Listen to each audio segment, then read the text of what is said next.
নমস্কার। আকাশ গঙ্গায় আপনাদের সবাইকে স্বাগত। আজ এই বিশেষ মুহূর্তে, বিশেষ সন্ধিক্ষণে আমরা ভারতের স্বাধীনতা সংগ্রামের অন্যতম কিংবদন্তি মহানায়ক নেতাজি সুভাষচন্দ্র বসুকে শতকোটি শ্রদ্ধা ও ভালোবাসা জ্ঞাপন করছি। আজ তার জন্মদিন উপলক্ষে তার জীবনের বিভিন্ন ঘটনা থেকে কিছু ঘটনা, কিছু কথা আপনাদের সাথে ভাগ করে নেব।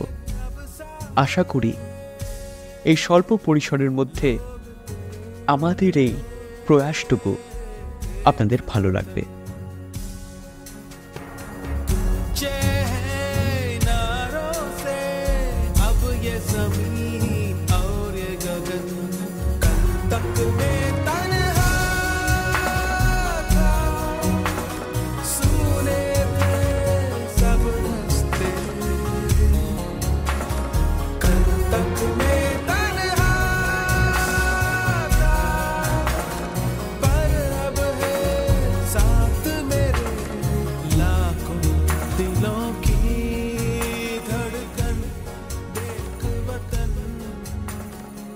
বর্তমান সময়ে দাঁড়িয়ে, বর্তমান প্রেক্ষাপটে দাঁড়িয়ে একটি প্রাসঙ্গিক ঘটনার কথা আপনাদেরকে বলি।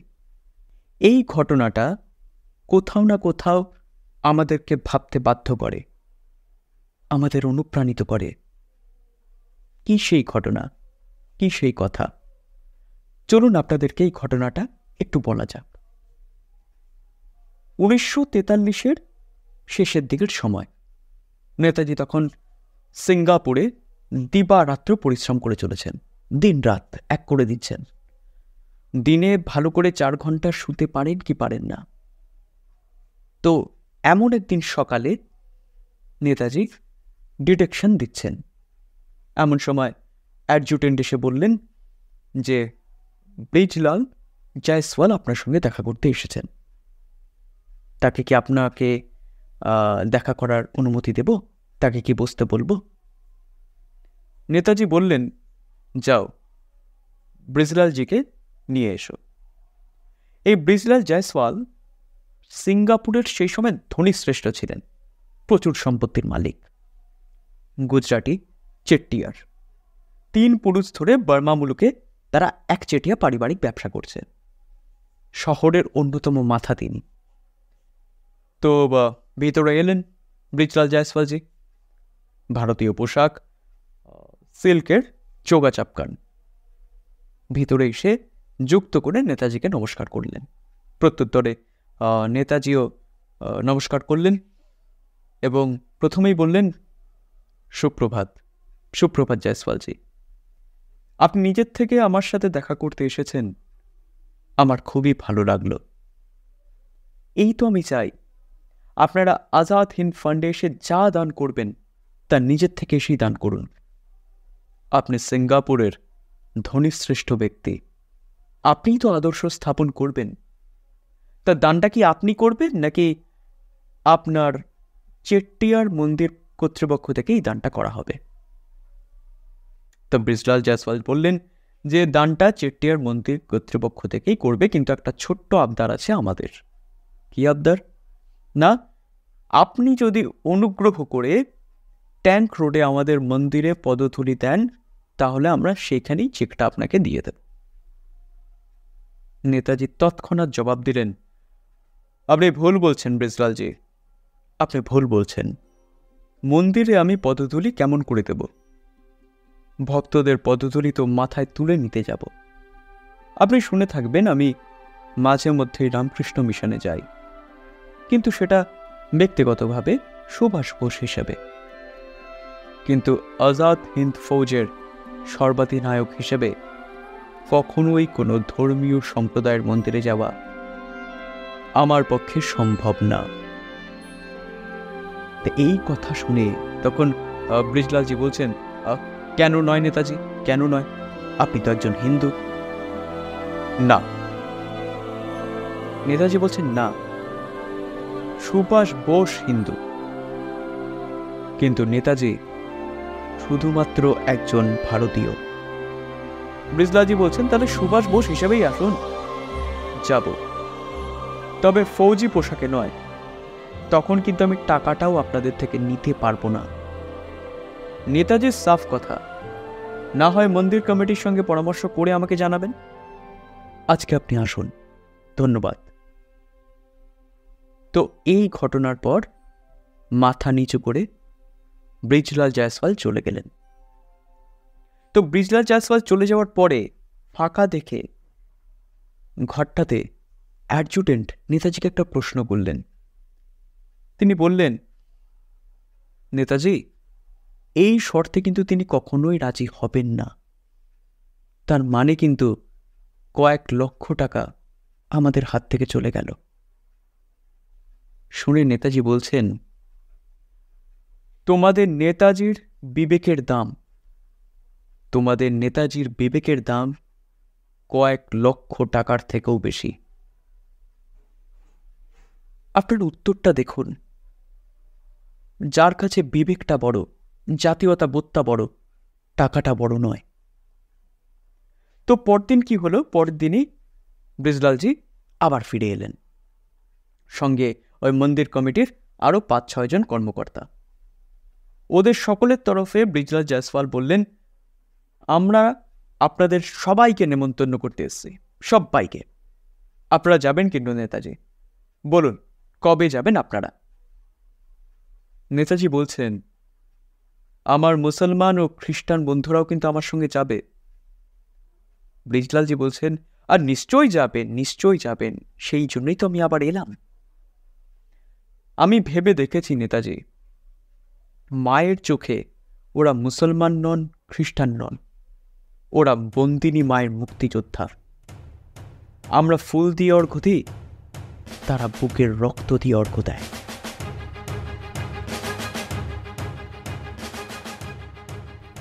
ওরা আরো জাতের, আরো বড়, অনেক বেশি ভক্ত আমাদের থেকেও। খুব খুশি হয়েছিলেন নেতাজি। তো নেতাজির এই আদর্শ 10 বছরের পুরনো সংস্কারকে ছিন্ন ভিন্ন করে রেখে দিয়েছিল।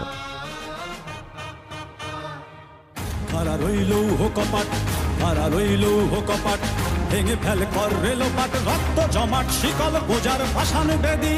ওরে ও তরুণ নিশান, ওরে ও তরুণ নিশান, বাজা তোর প্রলয় বিষান, ধ্বংস নিশান উড়ুক প্রাচীর প্রাচীর ভেদি। তারা রইল কপাট, তারা রইল কপাট, ভেঙে ফেল কর রেলোপাট, রক্ত জমাট শিকল বোঝার পাষাণ বেদি। ওরে ও তরুণ নিশান, ওরে ও তরুণ নিশান, বাজা তোর প্রলয় বিষান, ধ্বংস নিশান উড়ুক প্রাচীর প্রাচীর ভেদি। কারা রইল কপাট, কারা রইল কপাট।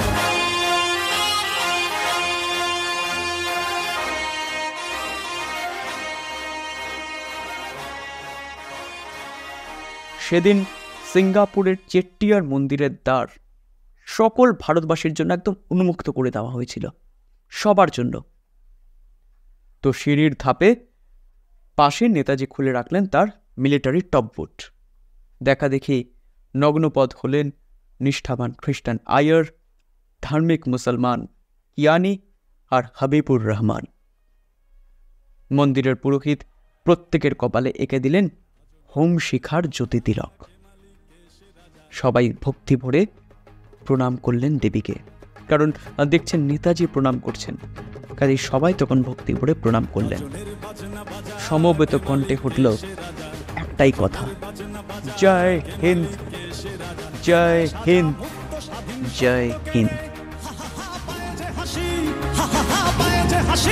ভগবান পড়বে ফাঁসি, সর্বনাশী শিখায় এহীন তথ্য কেড়ে। কারা রইল কপাট, কারা রইল কপাট, ভেঙে ফেল কর রেলোপাট, রক্ত জমাট শিকল বোঝার পাষাণ বেদি।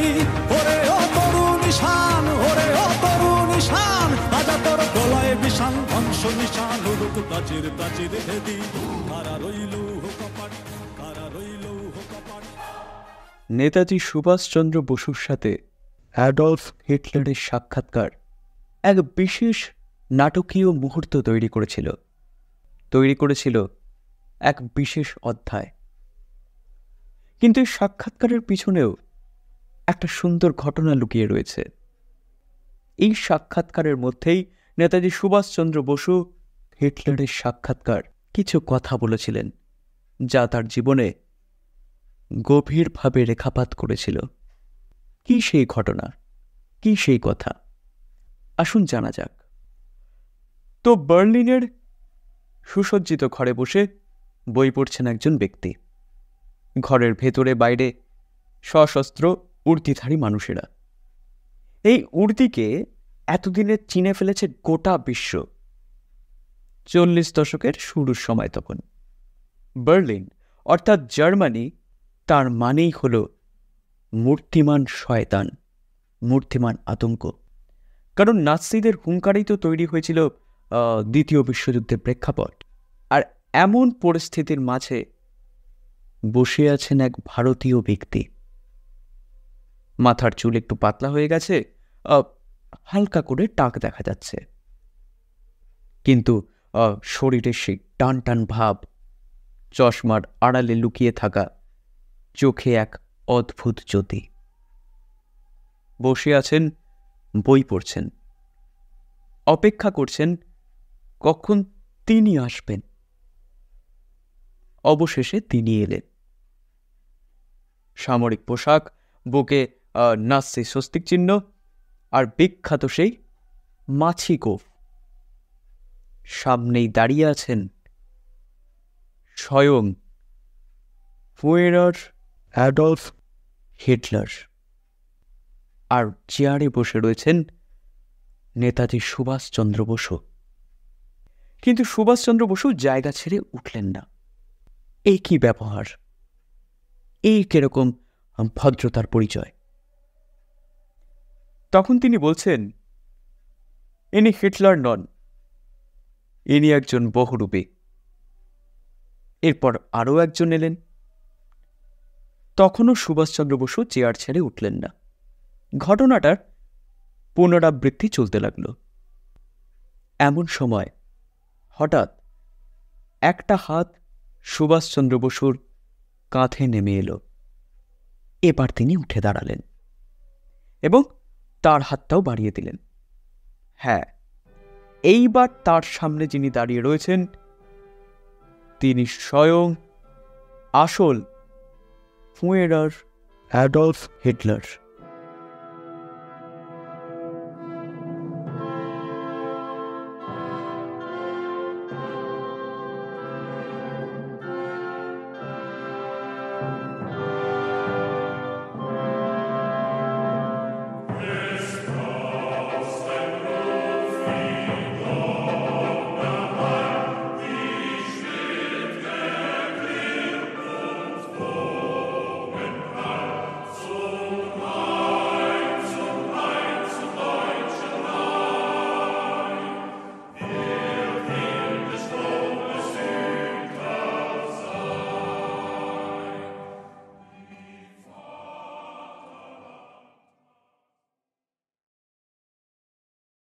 তো হিটলারের যেরকম বেশ অনেক বহুরূপী ছিল সেটা আমরা অনেকেই জানি, কিন্তু হিটলারের মনে প্রশ্ন এলো, এই ভারতীয় ব্যক্তিটি তাকে কিভাবে চিনল?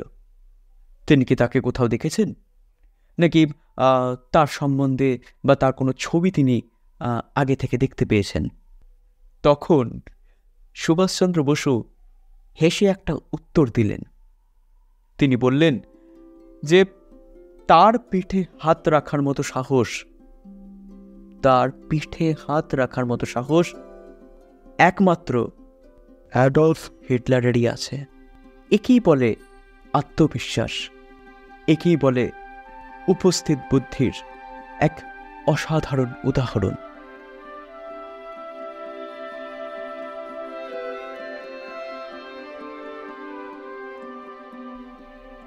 হিটলারের সঙ্গে সুভাষচন্দ্র বসুর দেখা হওয়ার ঘটনাটাও কিন্তু ছিল যথেষ্ট রোমাঞ্চকর এবং সুভাষিত। জার্মানিতে গিয়ে কিন্তু তিনি হিটলারের দেখা পাননি। বহুদিন পরে দুজনের সঙ্গে দেখা হয়েছিল।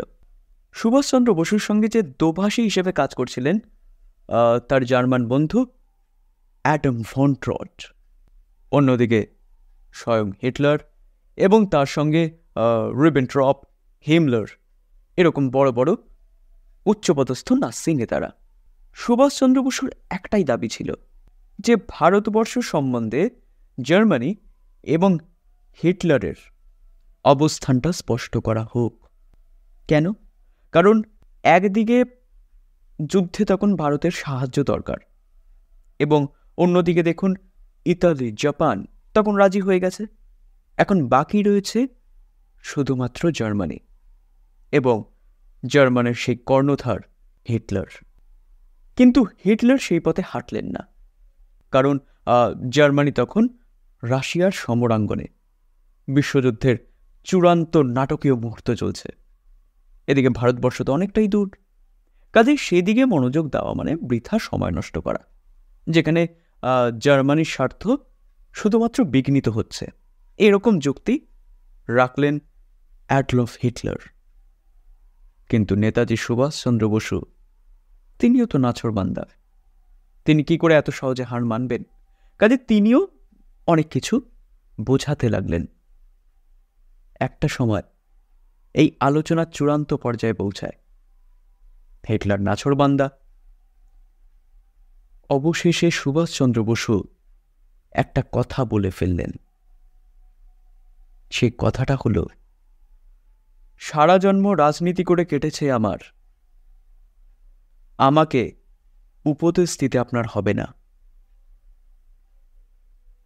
ভাবুন, একবার ভাবুন, সামনে বসে আছেন স্বয়ং মূর্তিমান ফুঁয়েরার অ্যাডলফ হিটলার, এবং হিটলারের খাস কামরায় বসে, খাস ডেরায় বসে তার মুখের ওপর এরকম জবাব দিচ্ছেন।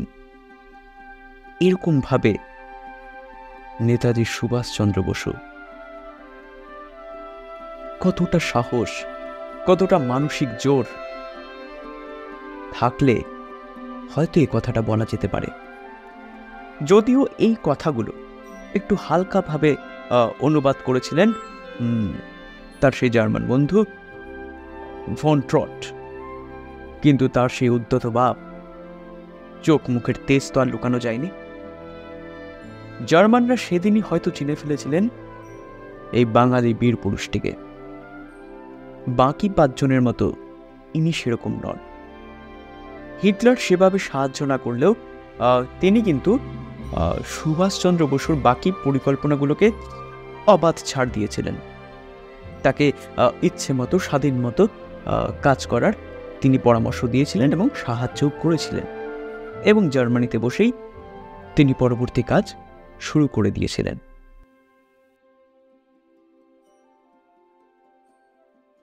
এবার আপনাদেরকে সেই ঘটনার কথাটা বলা যাক যেখানে নেতাজি সুভাষচন্দ্র বসু কিভাবে নেতাজি হয়ে উঠলেন, অর্থাৎ সুভাষচন্দ্র বসু থেকে নেতাজি হওয়ার সেই ঘটনা। দেখুন, সুভাষচন্দ্র বসু তখন জার্মানিতে রয়েছেন এবং জার্মানি থেকেই তিনি বিভিন্ন কার্যকলাপ নিয়ন্ত্রণ করছেন, এবং জার্মানি থেকেই প্রথমবার ভারতে সম্প্রচারিত করা হয় আজাদ হিন্দ রেডিও। সেখানে নেতাজির বক্তৃতা প্রদান যেরকম ছিল, তেমন ছিল বিভিন্ন খবরের আদান প্রদান। প্রবাসী ভারতীয়দের সংঘবদ্ধ করার কাজটিও কিন্তু তিনিই শুরু করেছিলেন। এছাড়া জার্মানিতে গিয়ে তিনি দেখলেন প্রায় 4,500 ভারতীয় সৈনিক যুদ্ধবন্দী অবস্থায় পড়ে রয়েছে। 4,500।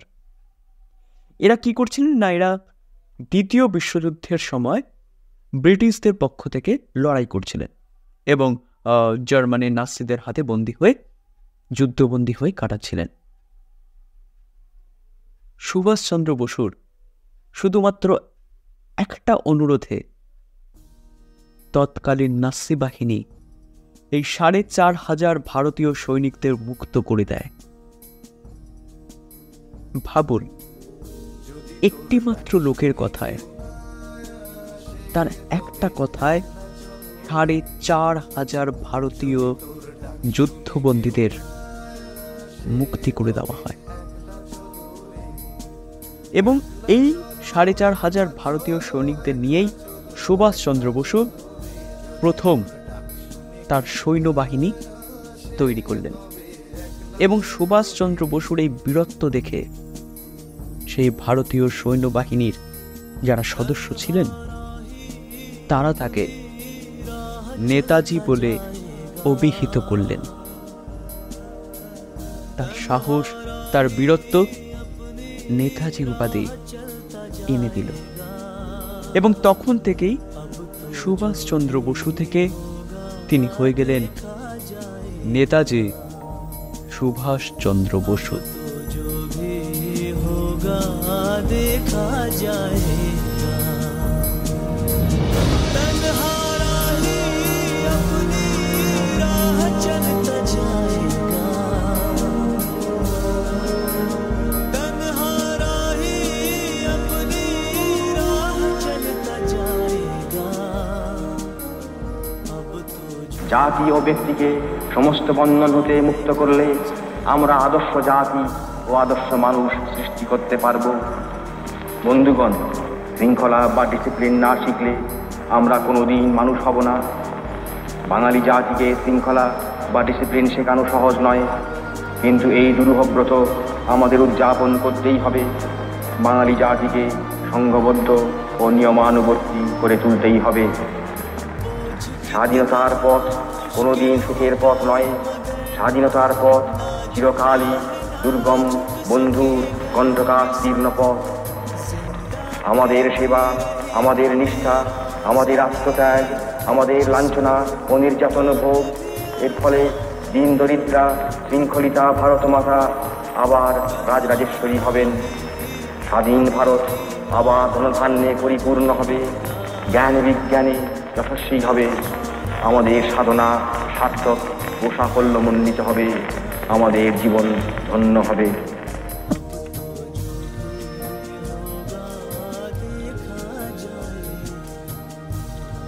আমরা জানি ভারতের প্রাণপুরুষ নেতাজি সুভাষচন্দ্র বসুকে এই স্বল্প পরিসরের মধ্যে তুলে ধরা সম্ভব নয়। তার জীবনের প্রতিটি ঘটনা আমাদেরকে বিভিন্নভাবে উদ্বুদ্ধ করে থাকে, কিন্তু এই সময়ের স্বল্প পরিসরে তা আমরা তুলে ধরতে সক্ষম হলাম না। কিন্তু আমরা যেটুকু পরিবেশন করলাম, এই পরিবেশনটুকুই হলো তার জন্মদিনে আমাদের তরফ থেকে এক শ্রদ্ধার্ঘ্য। আপনারা ভালো থাকবেন, সুস্থ থাকবেন, আবার দেখা হবে। ধন্যবাদ।